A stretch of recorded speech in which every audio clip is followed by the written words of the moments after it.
chose instead to grow this movement by giving everyone the opportunity to benefit from their contribution to the movement.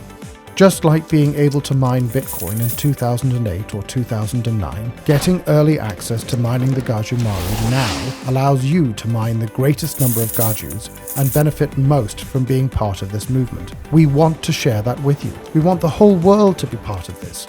We want everyone who cares about our future to get on board and take this from a movement to a reality. We want to see an economy for the people, by the people, now.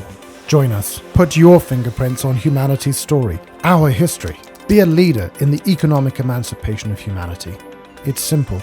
Go to gajumining.com, select the mining package that's right for you, and get started today.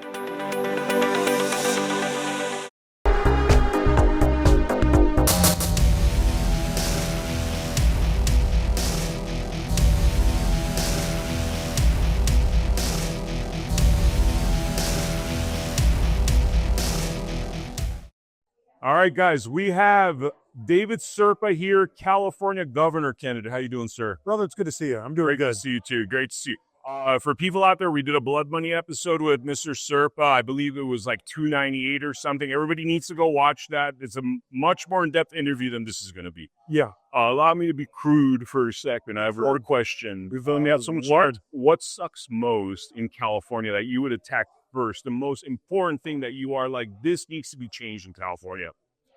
Geez, I'm going to give you a weird answer. Our apathy. Your what? Our apathy. You know, I mean, we as Republicans, we only make up 24% of the state's registered voters, and we don't show up to vote. You know, less than 30% of us show up to vote. This election will be determined by who shows up to vote. Now, the political answer is, you know, human trafficking. First 180 days, we tackle human trafficking. Because the thing is if you are not willing to fight against slavery, then you might want to find a different job. It's like human trafficking, drug trafficking. I want to get water to be an abundant resource here in California. We have 5 trillion gallons spilling out into the Delta, you know, every year. Energy should be abundant. We should have decentralized micronuclear grids, selling our excess water and our excess energy to our water and energy poor neighbors, because government needs to be providing something, and water and energy is really it. A lot of what government is involved in, they need to get out of. And in fact, some of the best thing that we could do with government is decentralize and deregulate, return power to the people, allow people to build their own homes again, allow people to, not have to follow the real estate Gestapo of all the red tape when it comes to the development. You know, we've got 48 million acres in the state of California. You know, 300,000 acres of that should be opened up. And then you still have 47,700,000 acres available. And then you could build 5 new cities at 60,000 acres apiece. And you could have 1.5 million homes in each new city. And the way that you do that and you make it affordable is, you know, back in the day, they opened up a bunch of public land, and then you had people buying shipping or housing units from a shipping catalog, from the Sears catalog. Now we have Amazon, Walmart, Tesla, Home Depot, the TikTok shop, all selling housing for anywhere from about $15,000 to $20,000 to $30,000 housing kits that you could then connect to water and power, and they're ready to go. So if you could get a piece of land for $30,000, if you could get a housing kit for about $30,000, then you've got a home for $60,000. Now all of a sudden that 2% tax rate is a little bit more doable because you're paying 2% on $60,000, which is $1,200 annually, versus 2% on $800,000, which is $16,000 annually just in taxes to your state and local government. We're a country that's founded on tax rebellion, and yet we're not willing to look at our mortgage statement and look at 1/3 going to the principal, 1/3 going to interest, 1/3 going to taxes. So you pay an equal amount in taxes that you do towards your principal. So crazy. It's a wild way that they're using economics to keep us in chains. There's 2 basic forms of freedom. One is economic freedom. Can I do what I want to do with my time? Can I afford to do what I want to do? The other one is physical freedom. Am I safe to go to the park? Safe to walk to the school? Safe to go to the grocery store at night? You know, can my wife go on a walk at night with the dog without worrying about being, accosted on the green loop because there are homeless people living there? These are the basic things that we have been denied over the course of the last 20 to 30 years here in California. So I got to ask a question about the apathy. I know we're limited on time, but how do you solve people's apathy? Like, what do you do to change the mindset? That seems like the biggest challenge out of everything you just said. Well, the thing is that, and I was telling somebody yesterday, because I'm really having trouble keeping this thing going. I'm just being honest with you. Yeah. Because people are so apathetic. I break it down. You've seen my presentation. Yeah. Winning, this is how you do this. 240-page business plan. This is how we're going to do that. You've seen a lot of these stuff. If people see it, they go, oh, man, I'm blown away. I didn't know this. I didn't know that. And then they go home and they never think about it again. Steve Bannon in the War Room, when he talks about the War Room posse, if you guys phone it in, we lose. It's the same thing with the Republican Party, but the Republican Party has gotten so used to existing in the wineries, the golf courses, and the country clubs, and not in backyards, Main Street, and in the schools. And so if we're going to break past apathy, it's going to require getting into the backyards, getting into the schools, and getting back on a Main Street, and leaving the golf courses, wineries, and country clubs to the party of the oligarchs, which is the Democrats. Wow. So, man, let me ask you, your fundraising, obviously you're saying that it's been a challenge and stuff. I mean, we have how many candidates right now running? 1 million. 1 million candidates. A lot of candidates, right? 1 out of every 40 people in the state of California. Why wasn't this better? I mean, you would think it would have been better planned, especially now that we saw what happened in New York. I mean, there's grave danger that this state falls to communists. How do you solve that problem? Well, you solve that problem by having a platform. Republicans, we get elected and we do nothing. Democrats get elected and they just start destroying them. And so the thing is, Republicans get elected, we start fighting with each other. And so the thing is, Mamdani is a reaction to things that are happening on a statewide level and on a countrywide level that people don't want to realize. There are 4 million people, not 4 million, 40 million people that are on SNAP benefits. 40 million people, $4 billion annually. And people don't realize that over 40% of those are children. About 39% are children. 17 million. And nobody wants to look at a country where 10% of the population is on SNAP benefits and say there's something systemically wrong with this country. Instead, they say, oh, well, let's cut $4 billion from SNAP benefits and then send $40 billion to Argentina. And so the thing is people who are center of the aisle, center of the road, even Republicans, get frustrated when they say we were going to vote for fiscally conservative policies. And then they say, oh, well, we're going to cut SNAP. And you go, okay, well, ouch. Shouldn't we try cutting foreign spending before we start cutting domestic spending?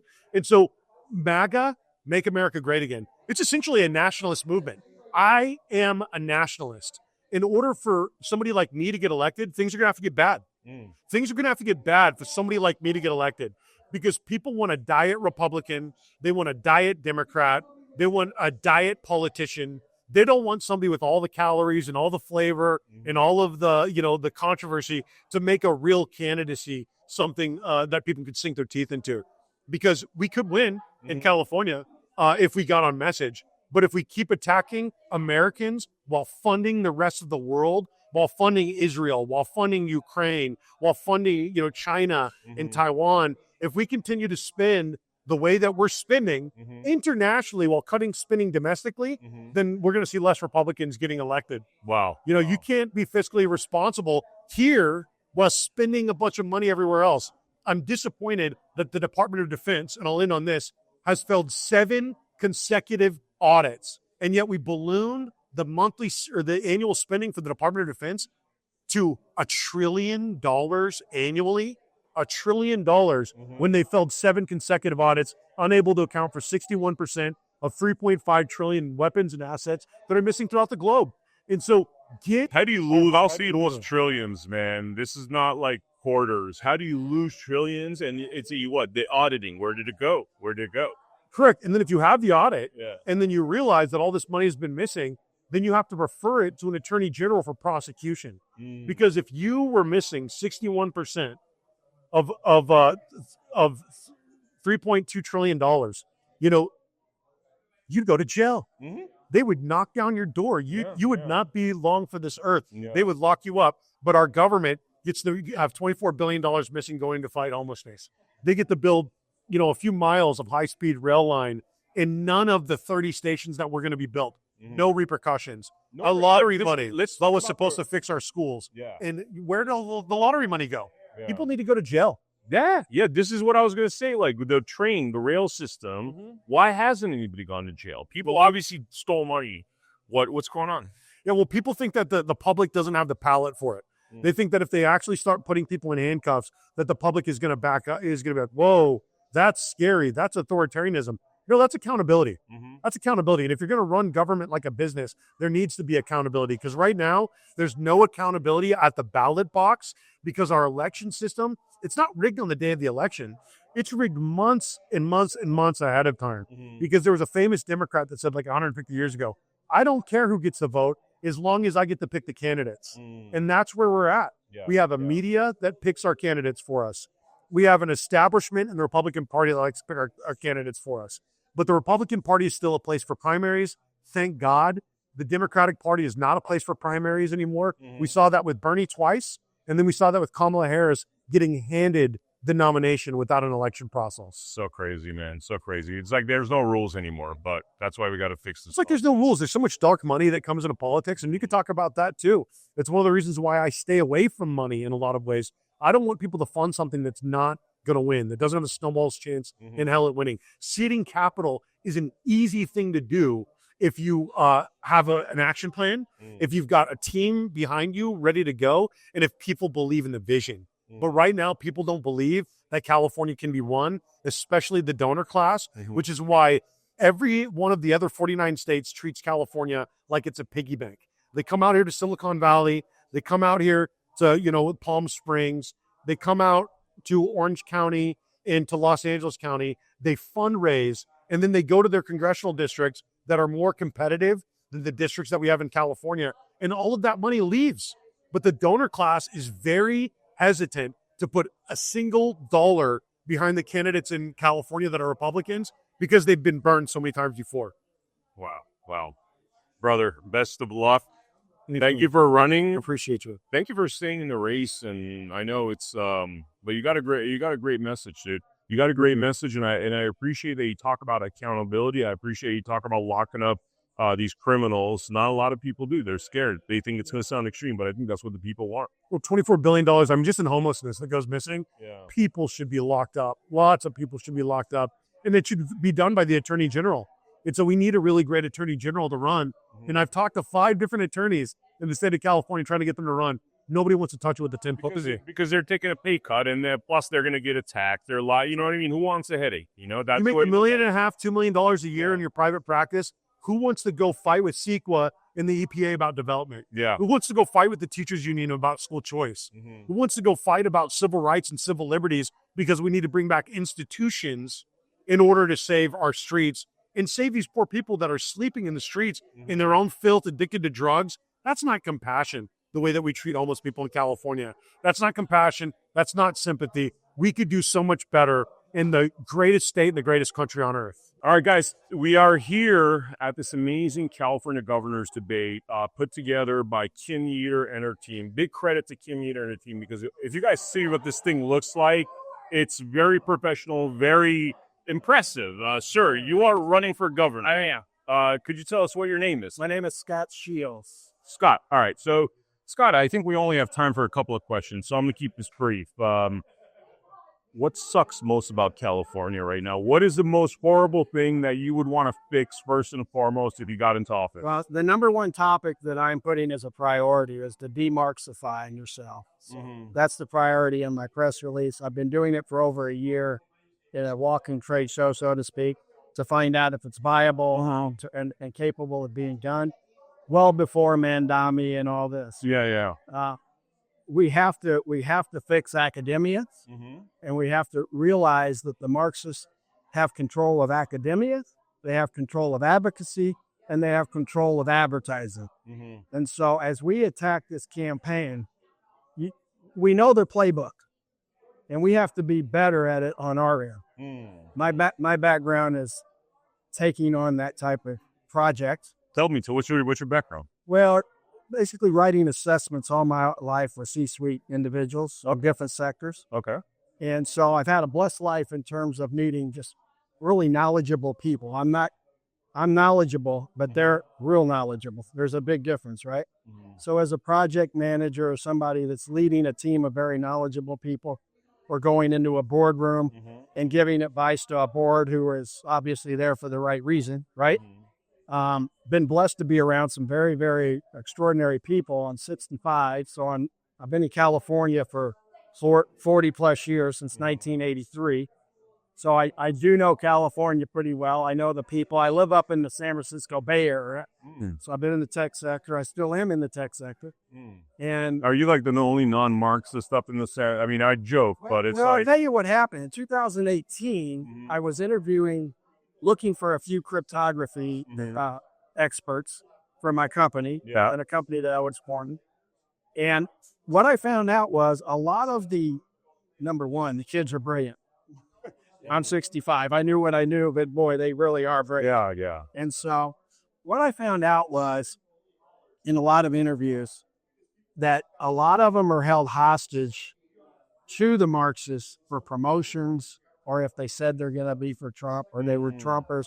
There's many more Trumpers, or let's not say Trump, so to speak, but make America great again for people that understand America and the ideals of America. They get it. Even the foreigners that come in here, and most of them that I met.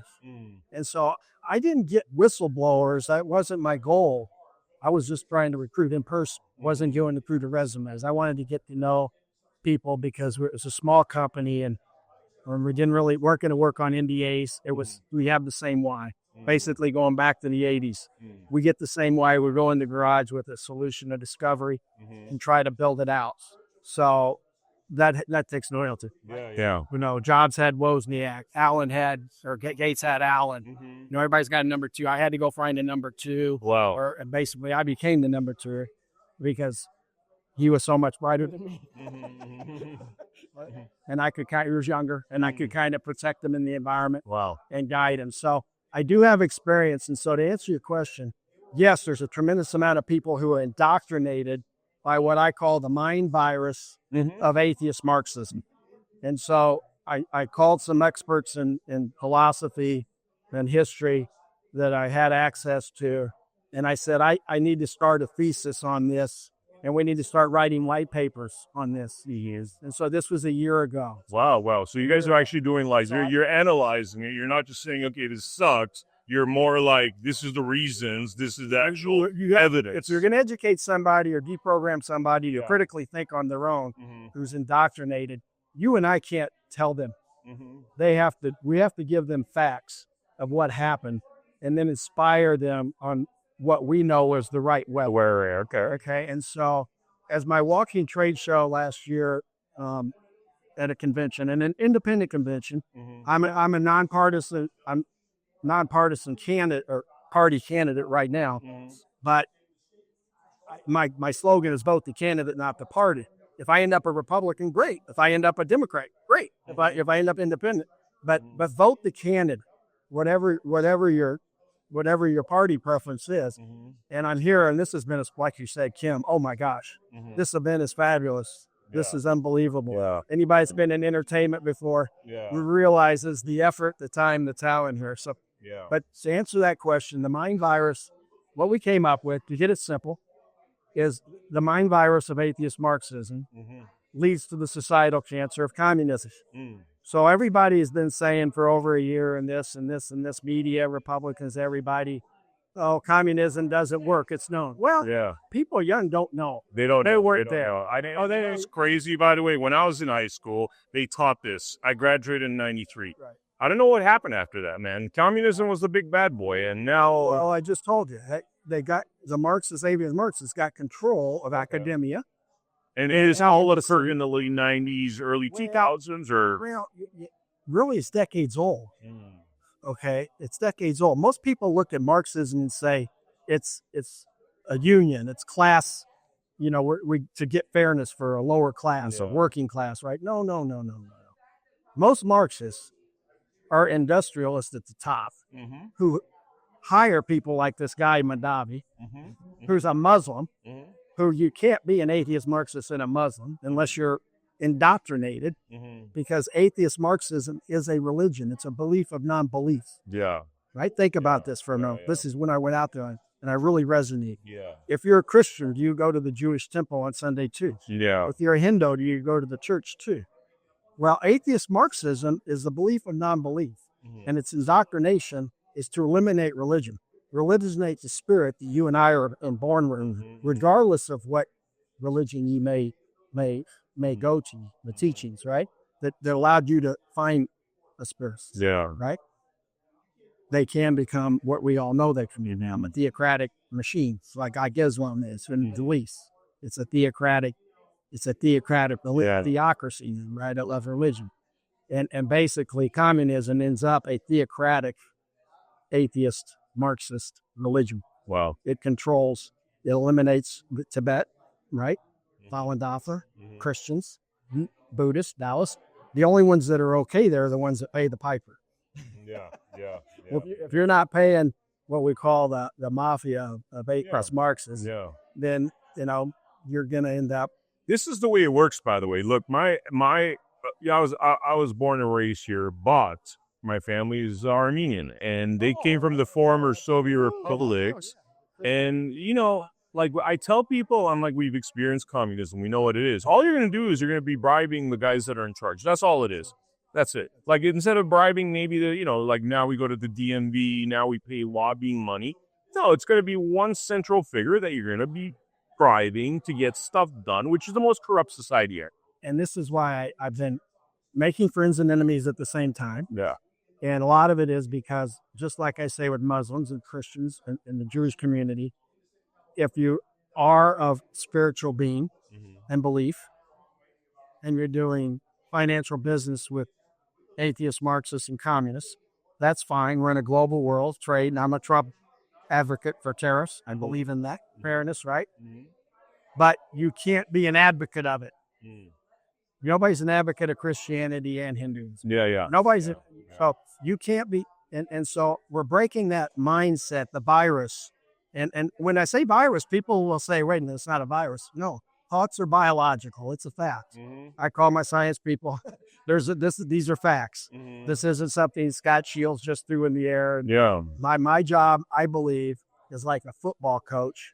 It comes in, and I've got to get the best staff because they've got the best knowledge for the offensive line and the defensive line. Now, I've got to know it all, and I've got to be able to coordinate it. And we've got to put a team out there that's going to perform and win.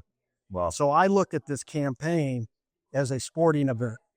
And I look at all the candidates, or not the candidates, but the voters. It's your investment into a ticket to go into that stadium. I'm in charge of your investment, or the Democrats are in charge of your investment. Your vote is an investment. And when you look at a stock, right, or you buy a ticket at a stadium, if your team's in last place, watch the games this Sunday on the teams are in last place. People aren't buying tickets. Yeah. So as a Republican here, I'm here to try to come in and take a team that has been losing. I don't know why, but we have been, and say we can apply a new playbook, and we can prioritize, and we can go win. And my mind is on it, and I wouldn't be doing this unless I knew it was possible. Wow. It is possible. California is right. Okay. For change. But we need a Jimmy Johnson. We need a Bill Walsh. Okay. Those are change agent people come in and coaches who the owners decided you're going to get hit by the press. You're going to get hit by the season ticket holders. Why'd you hire him? Why'd they hire him? I was in part of this, both sides of this. It's like I said, I told you my background.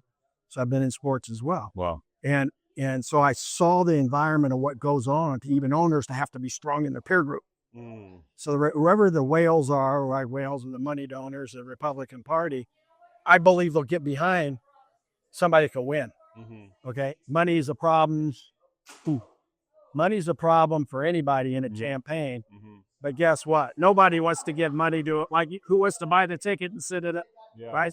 So I think it's so important that whether it's me or any of these other candidates that are here, and they're great. I got to know them over the last hour. Really enjoyed some conversations. Really did. And so this has been really a nice event, and I'm trying to maybe even reinvigorate them to the possibilities, right? Very cool. Because you have to They got the energy to go out. They got the energy to try to get donations. They got the energy to pitch. I told them all, I said, I don't know your playbook. If your playbook's the same, I'm not in. Yeah. I'm going to stay in my playbook and I'm going to drive it. Fair. But I'm going to go get the money and the endorsements and everybody else. If the playbook tends to go with the priorities in mind, not completely, but understands, you got to have a wide receiver that can run past the defender. Exactly. Yeah. Yeah. So that's me. I'm a fun guy. I actually am very fun. I really enjoy your approach because a lot of the time we're trying to knock people over the head, and I really like your analytical approach. I like how you're encouraging studies to show people where we went wrong, why we went wrong. Really good, man. Really good approach. I appreciate that. Yeah. I'm going to start watching your podcast. I really don't. This is all new to me. Okay. But you got a good haircut. I'm very familiar with the Armenian community. Oh, you are? Yeah, I was in Northern California for quite a while, and my son's best friend, they played tennis. And so he ended up playing Mercuri, whatever. But I got to know his parents for a while, and they're Armenian. They became one of our, I would say, 5 best friends. So I got a zoo about Armenian. He had to come here during the Iranian Revolution. Yeah, that's a nice Persian Armenians, yes. He was in there. So I know a little bit about the Armenians and the good spirits. And it's great what Trump's done with Azerbaijan and Armenia. Yeah. First time maybe peace. Yeah. So that's another reason I'm a Trumper. People say, are you? I'm a MAGA for sure. But anybody that doesn't understand that the commander-in-chief should be trying to get peace in the world first, all these other things I'm going to be talking about and everybody here, if we don't have peace, we can't implement anything. Yeah. And so we really have to do it on the micro level of California too. I do cross the aisle well. I'm a Maha person. Maha, yeah. My campaign is a Maha, mega Maha campaign. I think that's the way you get a lot of the nonpartisan votes, plus Democrats that are tired. And then obviously we have to revigorate the Republicans who feel we can't win. But I believe by March, if Republicans feel there's a candidate that can win, they'll show up. Yeah. They'll buy the tickets. All of a sudden, their team got in the playoffs. Those tickets become hot, right? Yep. So it's the 5 million nonpartisan, partisan individuals we gotta work on, and they're open. I've done that. I'm out there. Especially Bay Area. Most people are independent thinkers. Wow. They're really not tied to that leftist. Yeah. The leftists are the elites. Yeah. And I've actually moved some top tech people. I give Nicole Shanahan a lot of credit. Very brave. First one out. When I was I wasn't working with Bobby, but I was supporting. Nicole Shanahan took a lot of hits. She, by people that don't know her, she was the vice presidential candidate of Robert Kennedy. Yeah. And she came out of the tech sector, married to the Google big guy, the Sergey, right? And so what happened was, she came out and exposed a lot. And it really, there's a lot of tech people in that circle now that respect her on what she did because they're seeing she was telling the truth. Wow. And so we can get a lot of top tech people on our side too. But we got to get Trump, we got to get Bobby, and we got to get election reform. We got to make sure the elections aren't fraudulent. So Leo is running for California governor. Leo, Zacky, entrepreneur. I mean, just let's roll with it. My big question that I'm asking everybody, because we are limited on time here, is what is the most important thing? What is the thing that you think sucks the most about what's happening in California? The one thing you would attack first and foremost. Oh my God.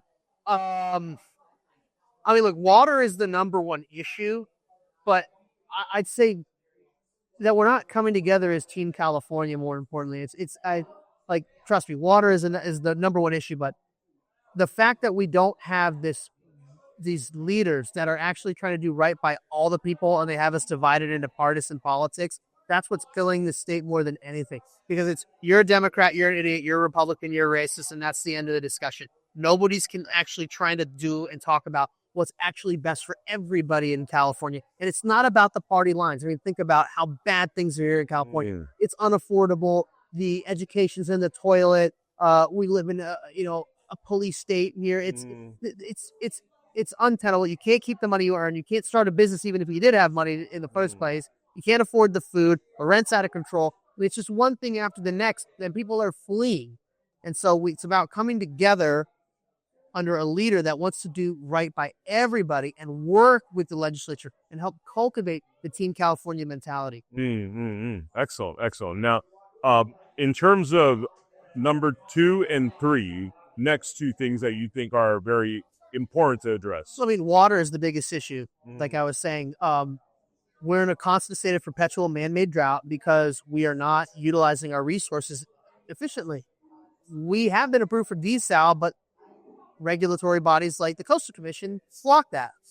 We should be building reservoirs and dams, but we're blowing them up because if environmental, feel goods, it's the ecological. Please, what happened to the people? You care about bringing back salmon for 300 indigenous people, but you'll blow up a huge water reserve and hydroelectric generation for what?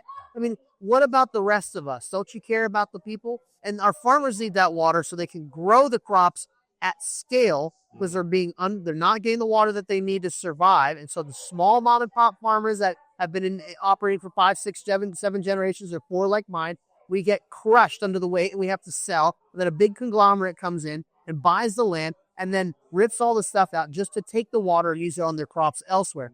And then the crops that are still that are able to grow, they have to use glyphosate and all these other herbicides and pesticides. And so you get poison in the food.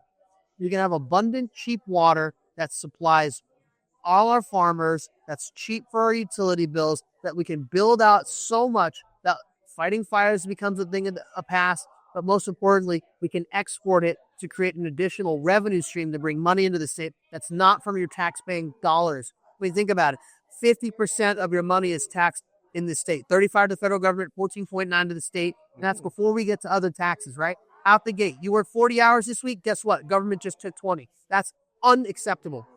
Crazy. That's so crazy. I can't believe that's even a reality. Now, tell me, why do we have a lot of governor candidates? Yeah. Tell me, what are your qualifications? What makes you most qualified for this position? Well, my background in agriculture and big business and manufacturing. Zacky Farms, that was my family's business for 90 years. I was the vice president of it. I worked my way up from the bottom to earn that position. I was a board member for the California Poultry Federation for a decade, where I'd go to DC and Sacramento, meet with lobbyists and, with the bureaucrats, FDA, USDA, EPA, the senators, the congressmen, the state reps, the state senators. And I got to meet these people. And I know firsthand that they don't care about you or your business or your family. And they're really stupid. And it was an eye-opener for me. So having those experiences, plus the success I've had in business with the companies I also own, where we do plastic waste conversion, because I care about the environment. Take plastic waste. We have the proprietary means. We build the machine that converts it into graphene nanotubes and carbon black material, which is awesome for electronics and for making alloys. And then also with another company that I have where we take the stem cells from plants. We put them into what's called a reactor. We allow them to replicate, and it creates the entire protein spectrum of almonds, agave, sugarcane, and peas. We're working on a whole bunch of other stuff. Only plants, no weird lab-grown meat stuff. It's a whole protein spectrum plus branched chain amino acids. We can do it with a fraction of the water and a fraction of the time to provide quality ingredients to help provide a more stable and affordable food supply that's less water intensive. So these are some of the things I've been doing. I've had real estate, commercial and residential, dealt with the nonsense when it comes to that. Through the restaurant business, dealt with the nonsense with that. Had a liquor license, dealt with the nonsense with that. So I have these experiences, but more than anything, I have a plan for all of this to help fix the state for everybody and bringing us together. I feel like a lot of candidates talk about California this, California that, but you've actually experienced like all those businesses that moved out of California. And for people that want more detail on this topic, you really should watch the episode with Leo Zacky. Easy to find on the Blood Money podcast. But a lot of people talk of like, okay, California's all messed up. You've actually experienced it, man. They destroyed your family business by overregulation, again, I'm going to give you the Cliff Notes version, which is that if Tennessee's saying minimum wage is $7.75, but California's $15, and there's all this communist overregulation, you can run a business. The California Air Resources Board, plus the taxes, the utilities are through the roof. 41 cents a kilowatt hour for power in this state. But in other states, 4, 5, 6 cents. I mean, it's outrageous. You know, what you think a blast freezer runs on, you know, a little bit of power? I don't think so. And you got a lot of refrigerator you got to keep cold. So you can imagine, like, you're running a poultry business, you're selling chickens for $7. Now, if you're paying double, you know, you got to sell chickens for $14. But then they're bringing it from Tennessee and selling it. So it's almost like you can't even run a poultry business in California under these regulations. Yeah. So I mean, the prices are already high because of the costs that California puts on us. It's called, so there's, in business, you have things called a variable cost, which, you know, you expect, you know, fluctuations. That would be like for us, like feed prices, you know, seasonality, those are, you know, packaging material that's going to have variable costs. Then you have your fixed costs, right? Fixed costs are things like insurance, wages, utilities, taxes, you know, the things that you don't expect to go up by 50% ever. You don't, yeah, it's not built in. And labor, for example, is 40% of your fixed overhead costs. So when it goes up by 50%, like it did here in California in 2016, how am I supposed to turn a profit? Well, I have to raise my price of my product, but it gets to the point where it's so much cheaper to truck it in all the way from the other side of the country, or worse yet, bring it in from another country to sell here. And how can I compete on a global market? I can't do it. And so I can't make money, which means I can't employ these people, which means I can't keep them, you know, I can't help put food in their mouth and the lights on in their home or pay their rent, or, you know. I guess it's almost like your experience. You've seen the problems. You know what in the old adage is like, you know where the bodies are buried. Yeah. Exactly. But that's the thing. But that's the difference. See, people are in this race for the most part. The big important part. For the most part, are in this because they actually care and are frustrated, and I understand this. The difference is that I actually have a plan forward. I'm living proof of the failed policy here in California, and I know how to get us out of this mess. I need your help. I can't do it alone. Polls mean nothing. We've learned that lesson in 2016. They mean nothing. Okay? Don't just get on the wagon because everybody else is. If somebody told you to jump off a bridge, you know, everybody's jumping off a bridge. Did you do it too? I mean, come on. What's the logic in that? Use the time that you have to vet the candidates, and I'm telling you, you will find nobody better than me, more qualified than me, and with a bigger heart than I do. Yeah. I'm here for everybody. I was, you know, just in closing, I was actually blown away because, you know, if you look at it from the outside, people think, oh, Leo Zacky comes from the famous Zacky family. But, man, your grandmother put you through the hard knocks. Oh, yeah. Like, I mean, you're 15 years old running around with her. People are at the playground or messing around. You're in Sacramento. Yeah, she's dragging me to D.C. and Sacramento and taking me in front of these, you know, big officials, and I get to experience all that. And I'm going to these different events and conferences in the food industry, and I'm meeting all the people, and I'm, you know, I'm learning to shut up and listen and, you know, meet people and how to be operate those is. And then at 18, the California Poultry Federation invites me to be a board member because I've been hanging around them and all that. And I get to, you know, be a part of that and help protect the industry in California. So I've been doing this. I need to be able to do this in California for everybody and not just one industry now. It's time to take the fight to these corrupt politicians and tell them enough's enough. We need a regular person who cares and who knows. And that's me. We're here with Daniel Mercuri, who's running for California governor. We don't have a lot of time. They told us this got to be quick. So I'm going to ask you one question. Let's roll with it. Okay. What sucks most about California that you would want to fix? Like the first most important thing? For me, one of the most important things is being a father, being a dad, you know, a parent, is child sex trafficking.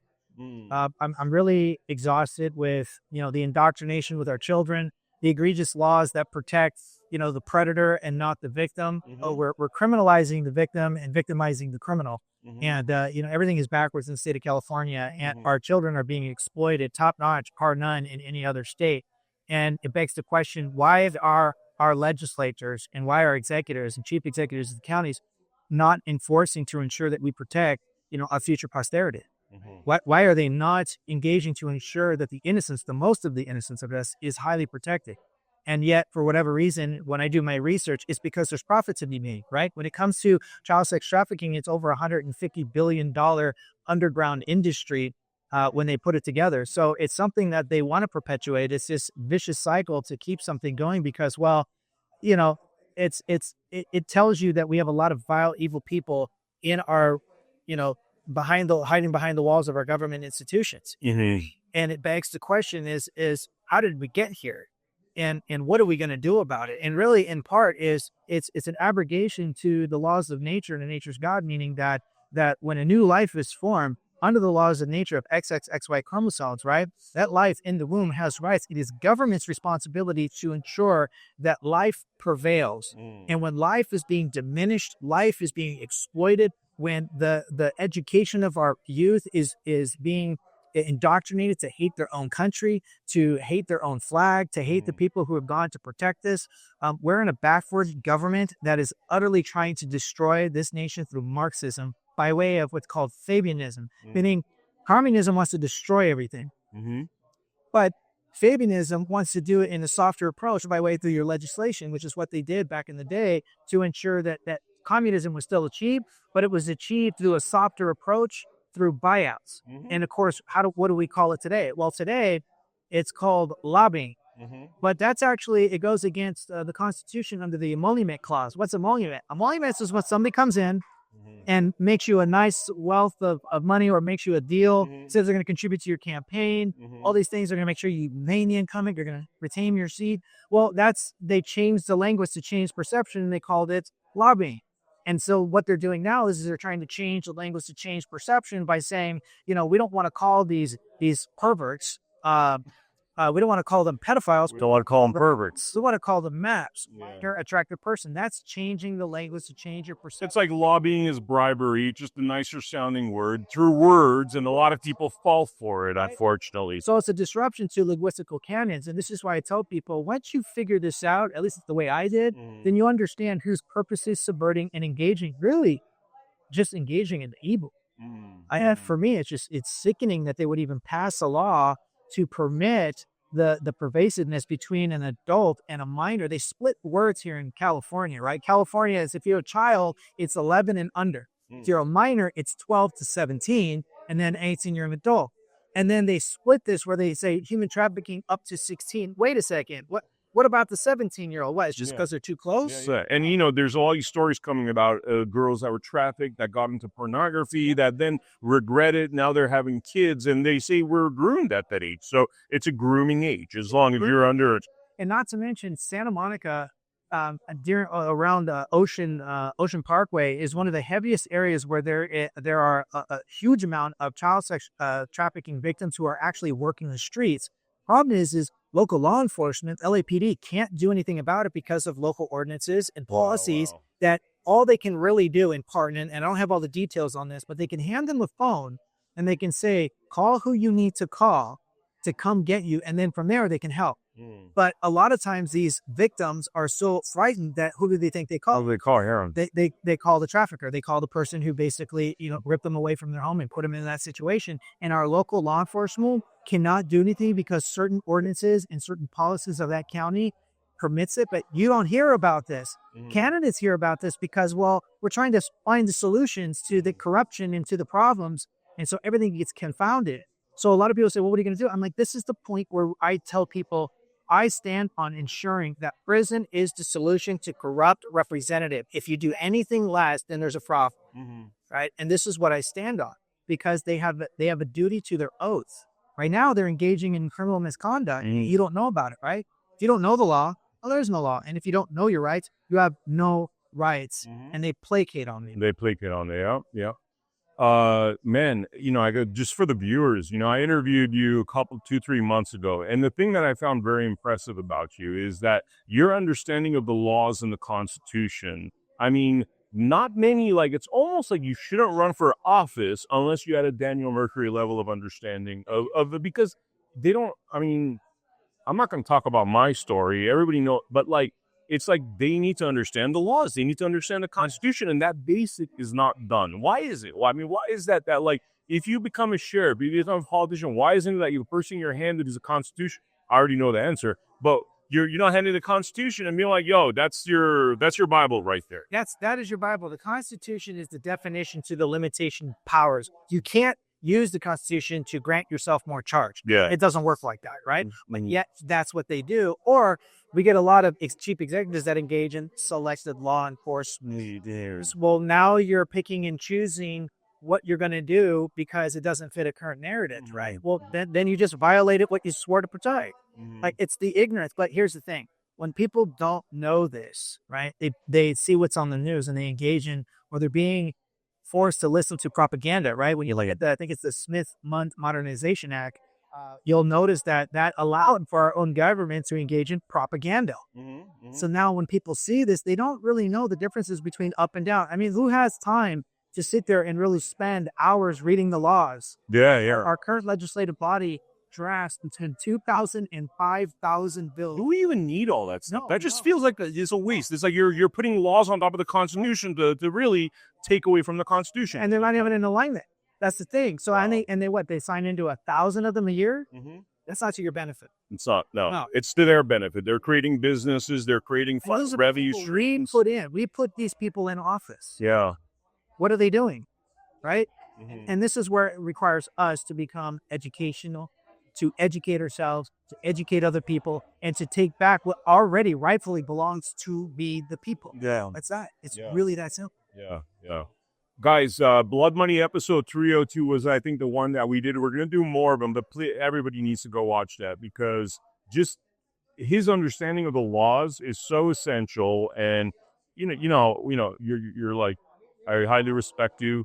You're the one that's like on the top of my list, and by the way, you guys just got to watch the video. Watch the episode, learn what this man has been through in his life and why he's running. And one of the things I think I came to the conclusion, I got to mention this. I don't know why a guy like you gets one vote as a service member, as somebody that understands the laws, the Constitution. You've served the country.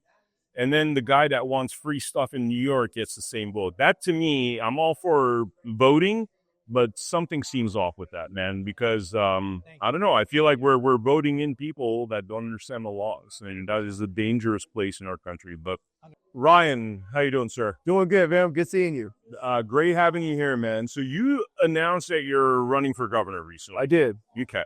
I got to ask you, what is your top line issue? What is the most important thing that we need to address with this governor's race coming up, and hopefully having you be the victor of this governor's race? If it was up to me, if this election was about Ryan Tillman, it would be public safety. I've been a police officer for 13 years. I understand it like the back of my hand, and I recognize that public safety and quality of life are one of the most biggest issues in our states. However, it's not about Ryan Tillman. It's about the people. One of the things I recognize is that the economy drives everything else. As an officer, when I would go on the streets and I would see people that were homeless, see people living out of their cars, see people that were addicted to drugs, I realized a lot of it is an economy issue. People can't afford groceries. People can't live anywhere. So as governor, one of the first things we have to do is we have to be able to stimulate our economy, bring more revenue into the state. If you bring more revenue into the state, it drives the prices down and it makes the quality of life better for everybody else. Wow. We're talking off camera about the issue with families and the fact that, we're encouraging people to have abortions. We're encouraging people to build families. You made a very insightful statement. Do you mind talking about some of your experiences with the destruction of the American family and what you observe as being an issue? Yeah, so I had the opportunity of going to San Quentin prison about 6 months ago. When I was in there, I was talking to a lot of the inmates, and I talked about 4 inmates. And one of the things that kept coming up was that all 4 of these inmates didn't have a father in their life. Wow. And when I asked them the follow-up question, I said, do you believe that had your father been in your life, do you believe your circumstances would be different? Every single one of them said yes. Wow. So if that's the case, why are we not encouraging families to stay together? So my Family First initiative encourages families and incentivizes families to work on the things of their marriage and their household. I've been married for 13 years and I love my wife, but it hasn't always been an easy road. So if the government can provide certain resources and opportunities to help those families stay together, it's going to increase the likelihood that those kids stay out of trouble. It's going to increase the likelihood that those kids are successful contributing members of society, but also it's going to reduce the quality of life issues that everybody else is having as Californians. So they obviously discourage us against family. They want us to get abortions. They make it sound like, especially on the left side, they make it sound like there's something wrong with the nuclear family. We've been indoctrinated to believe this stuff. Unfortunately, what I realized is, there's a gentleman here named Adam Vina who hasn't seen his kid. I don't know if you met him, but like the kid's being transitioned without his consent to boy to female or whatever they call it. and totally out of his hand. You know, we hear about these like alienation stories because of family law industrial complex. Tell me, like, how do you solve that issue where modern day men, people aren't getting married anymore? They don't want to get married. We've all heard the horror stories. She took all my money. She took my kids. How do you solve that issue? Number one is we have to stop demonizing men. Yeah. Don't get me wrong. I love our women. I love my wife, and I think women are a necessity. That's why God created women. But what we've done is we live in a culture now where we demonize men. So we have to encourage men to step up and assume those roles that they take on. So if you're going to be a father, act like a father. Number two is we have to stop incentivizing people to go out there and have abortions. Look, they always bring up the idea, well, what happens if somebody's raped? I understand all that. But what we're not doing is we're not being proactive in teaching people the dangers of having unprotected sex. We're not teaching people the dangers of what happens when you go out there and sleep with multiple people, men and women. So I would like to educate our kids proper sexual education, not indoctrinational education. And I believe by doing that, what's going to happen is you're going to start to see a tide turn where people aren't even going in there to get abortions because they're not pregnant anymore. The other thing that I want to do is I want to make sure that we start getting back to the basics of our state. Let's get back to reading. Let's get back to writing. Let's get back to history, as opposed to pushing a lot of these political and cultural agendas so that way we can indoctrinate our children. I met Adam Vina, and I feel my heart goes out to him. And the system has demonized him as a man, and that's why he's in the situation. I do believe that he has better days ahead, and I believe that he will see his child one day, but it takes a lot of good leaders in order to move that in the right direction. Wow. What do you do about the judges that are these political activist judges that look at you and rather than saying, okay, law, we're going to decide this based on law, they look at you, they say, oh, that's a man. Man is evil because I went to this liberal arts university and, every man's toxic. What do you do about that entire generation of judges? It's a great question. You know what's funny? Let's look at how they select juries. You ever been to go on the jury duty and you have to fill out that whole big long form about all these different things. And if you have any level of biases, what happens? You're not selected. Yeah, exactly. Why can't we re-evaluate some of our leaders like that? As a leader, we have to do our best job as being unbiased as we can. I built a brand called Breaking Barriers United. It was centered on bridging that gap between law enforcement and the community.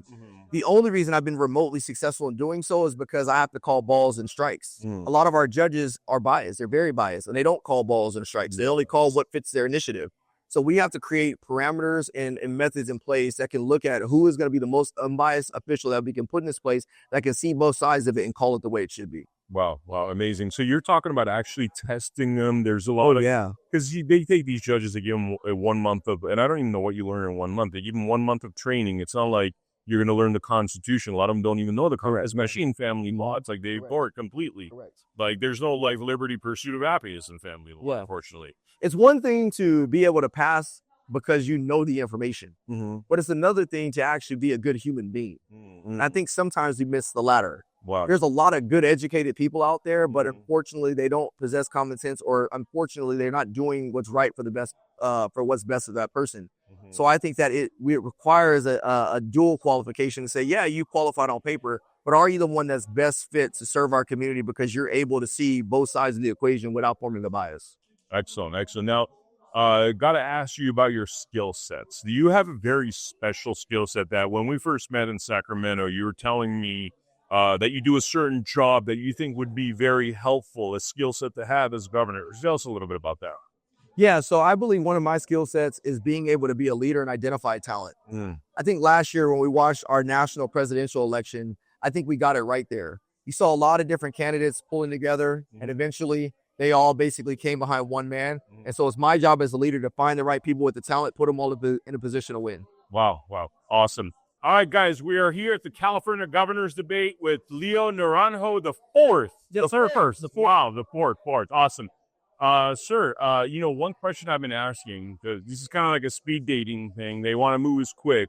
What is the first thing? What is the thing that you think is most horrible about California that you would want to address first and foremost once you were in the governor's office? Day 2, we're going to remove sanctuary state status out of the state. First and foremost, out the gate. We're going to roll back Prop 47. We're going to send that right back to the legislature. We're going to make them fix the laws so that crimes don't go all into the miscellaneous column. There's actually penalties for if you do certain crimes.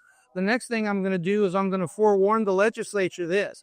Right now, you guys have had years of habits of taking 5,000 bills, just to use a number, taking 5,000 bills and dumping them on the governor's desk at the last minute.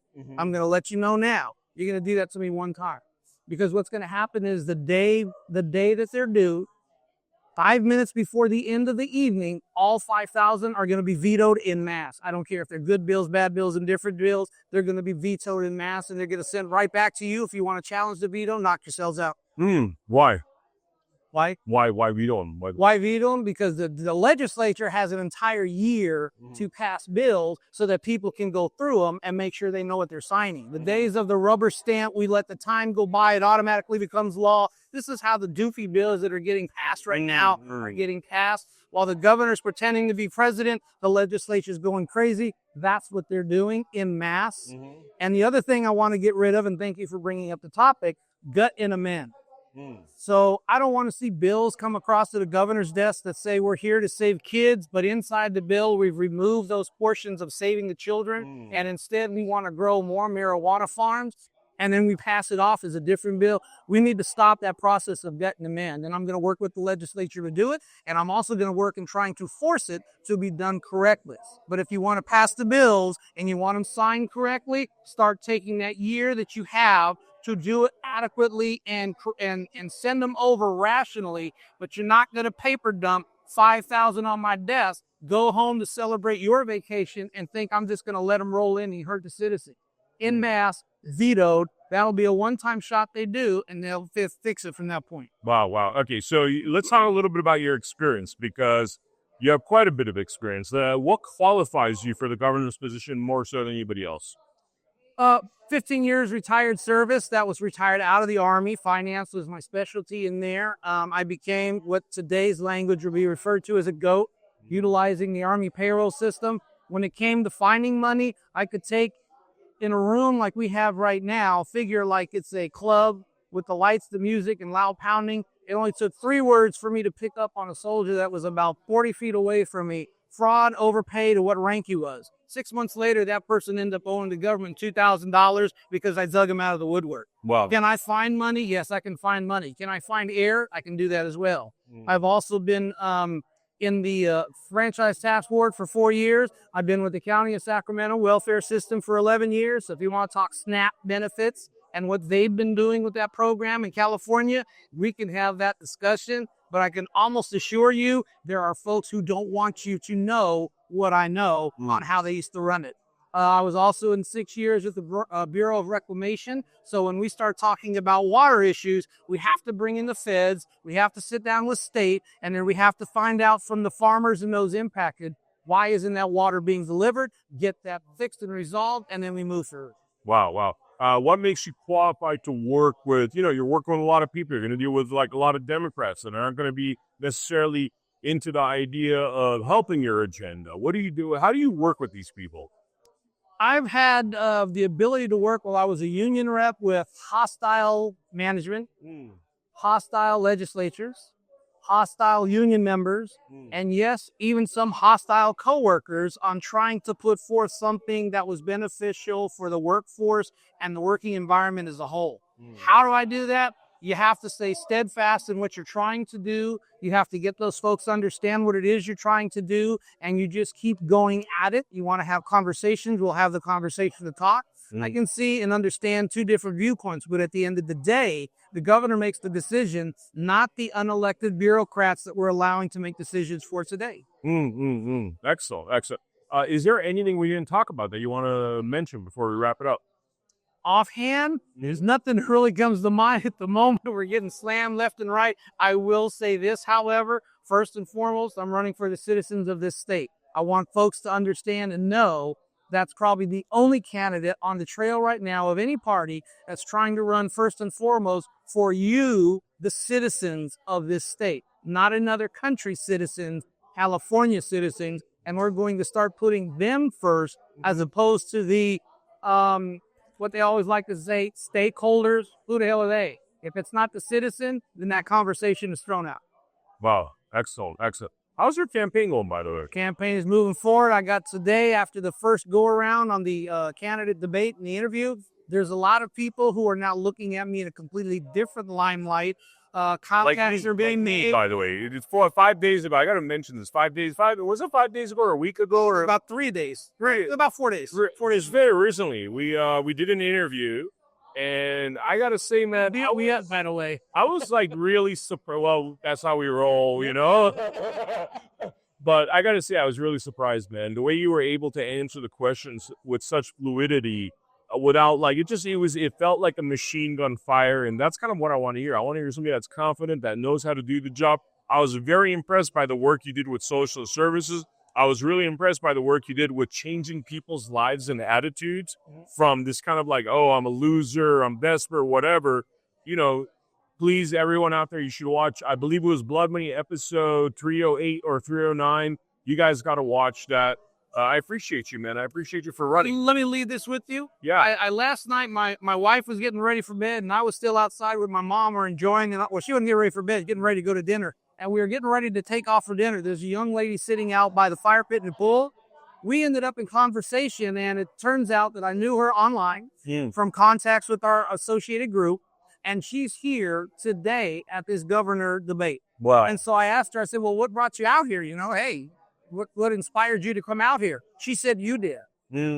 Just from conversation, from postings, she said, you inspired me to be out here, and I had to learn more. And Mr. Miller, that's what I try to tell people. Here's a good example, his own words. Look at that podcast. I'm not going to speak for him. I'll let him speak for himself, but I want to leave you with this. I just need 15 minutes to tell you where I'm at, what I can do, and that'll change your mind and have you look at me hard so that you know there aren't just two running for governor. There's a person running, and that's me, who's actually trying to win, not pretending to win. That's a big difference. Yeah. Thank you so much, bro. I really appreciate you. Appreciate it, bro. I appreciate your listeners watching, giving me the opportunity to speak. Thank you so very much. You guys have a great evening. Website, quick website. Quick website, Leo Naranjo, 4governor.com. Look me up, find what you need. That's the plan. Thank you, guys. Over the last 30 years, we have seen the value of our work diminish and the price of real assets like land and homes increase to the point that for most people under the age of 40, the hope of owning their own home has been lost. The response of governments around the world to the 2008 global financial crisis and COVID was to defer the cost of these events to the future. They did this by printing money, in effect selling our futures to pay for their bad decisions. This is corporatism, not capitalism. Money printing didn't hurt those in power, nor those who supported them, because they had real assets, property, shares and businesses that rose in price to match the inflation of money supply. But for most of us around the world, it sold our future for a fraction of its value. In response to this, a mysterious figure known as Satoshi Nakamoto created Bitcoin. He wanted to create a currency that could not be printed on command, thereby devaluing our labor. A currency that could be traded electronically between people without intermediation, allowing all of us to participate fairly in the economy. But if you tried to buy your groceries with Bitcoin, you'd stand at the checkout for at least 10 minutes, probably hours, waiting for the transaction to process, and the fee would cost you more than the carton of eggs and bag of apples. Bitcoin's limitations meant that it stopped being considered a currency in 2016 and was instead called a store of value. But it opened the door for someone to create a genuine currency that nobody controlled, but everyone could use. That someone is us. We created the Gajumaru blockchain and the Gaju currency. The Gaju is real money you can use, whether that is to buy a loaf of bread, pay for a haircut, buy a t-shirt, in fact buy or sell anything. It is a currency for everyday use. On Gaju Market, anyone can buy and sell any legal goods or services, just like you would on eBay, but at a fraction of the cost. Like Bitcoin, Gajus are mined on a computer. Unlike Bitcoin, mining Gajus does not require specialized equipment, nor huge power supplies. During our protected rollout, you can mine this on everyday computers, like the ones that sit in your home doing nothing for most of the day. We are working to get millions of people like you to mine the Gajumaru and be rewarded with Gajus that you can then use as real money. At the end of 2026, the Gajumaru will open to public mining. By then, we will have brought together millions of people like you to mine the Gajumaru. This will create such powerful combined computing capacity across so many millions of people that the Gaju Maru can remain highly decentralized, enabling an economy for the people, by the people. To make all of this possible, we offer a variety of mining packages that combine all of the software and services you need on our website, gajumining.com. The software is simple to install, and there is a step-by-step guide that will get you mining and participating quickly and easily. You can buy those packages now. You can start mining the Gaju Maru and being rewarded in Gajus now. Select a suitable mining package from the gajumining.com web store. Install and activate the software on your device and start mining today. This is an opportunity to be part of a movement to restore our humanity, our dignity, our sovereignty, creating a better future for everyone. For the first time in thousands of years, you will directly benefit from your work, your ideas, without being taxed by intermediaries or needing permission to be part of the global economy. We believe that capitalism is I win, you win, we all win, not I win, you lose. That's corporatism. We refuse to pursue venture funding that would demand we play the corporatist game, and chose instead to grow this movement by giving everyone the opportunity to benefit from their contribution to the movement. Just like being able to mine Bitcoin in 2008 or 2009, getting early access to mining the Gaju Maru now allows you to mine the greatest number of Gajus and benefit most from being part of this movement. We want to share that with you. We want the whole world to be part of this.